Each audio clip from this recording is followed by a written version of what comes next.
So Michael Wolff wrote a book about Donald Trump. Perhaps you've heard about it. The internet spent a few days pointing and laughing at the more extraordinary claims about Trump's behavior, including some the book didn't actually make, and then settled down to the serious business of figuring out which of them were true. The consensus here in Washington is that Mr. Wolff has perhaps been a little too credulous with his sources, particularly with Steve Bannon, who has since recanted. But beneath that is the feeling that while many of the specifics are in question, the underlying picture resonates with those who deal with the White House. That picture shows a president who does not read enough to be given thorough briefings, who makes snap judgments, nobody is quite sure what these judgments are based on, who is extremely confident of his own acumen and little interested in the opinions of others, and whose staffers, even the anti-establishment types, often quiver with contempt for their boss whenever they are off the record. More than half a dozen of the more skilled White House staff are contemplating imminent departures, says the news site Axios. Many leaving are quite fearful about the next chapter of the Trump presidency. Ominous words, for those who have been counting on what Ross Douthat this week called Trump's petticoat government, the coalition of people who keep Trump from blindly making disastrous snap decisions. Those advisors are frequently derided by people who had hoped that Trump's administration would be more revolutionary, and far more effective, than it has turned out to be. Insiders, of course, have a different take.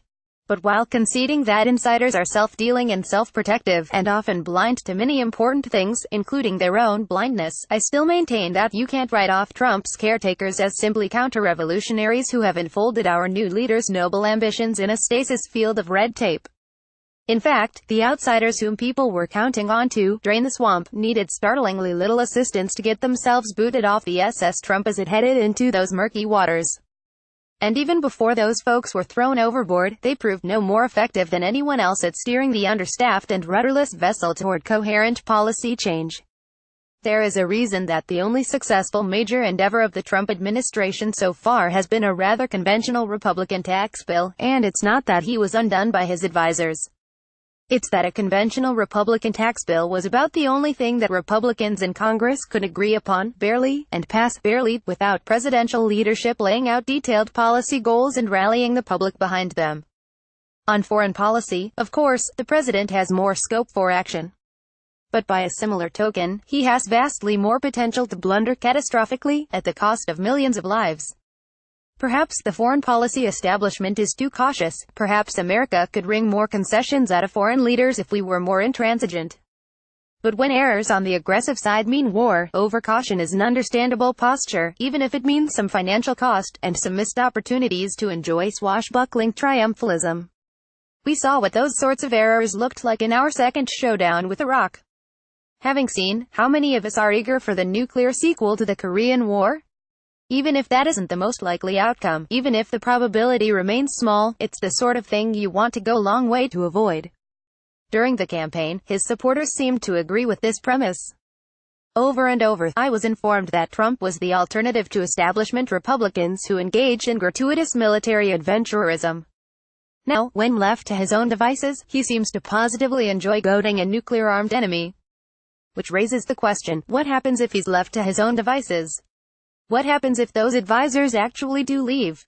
We may be about to find out.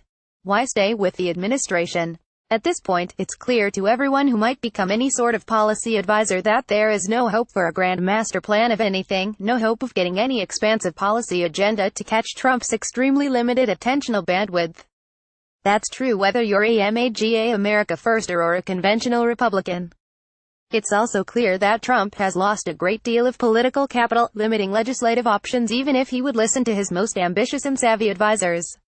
And one more thing is positively pellucid: anyone who joins this White House can look forward to unprecedented levels of chaos, infighting and backstabbing, under a boss who will not respect them, or listen to much of anything they have to say. As the current crop of advisors turns over, who will step forward to take up their unenviable burdens? No one has so far walked out of the Trump West Wing looking better than when they entered. It would be better for the country if the president had good people around him. But how many are going to volunteer to lean into the strike zone and take one for the team? And how many can be confirmed if the Senate tips into Democratic hands next year? The first chapter of the Trump presidency has been interesting. We'll have to hope that the next chapter doesn't find the protagonist left all on his own, embarking upon a series of truly hair-raising adventures. column does not necessarily reflect the opinion of the editorial board or Bloomberg LP and its owners. To contact the author of this story, Megan McArdle at mcardle3@bloomberg.net, or contact the editor responsible for this story, Philip Gray at philipgray@bloomberg.net.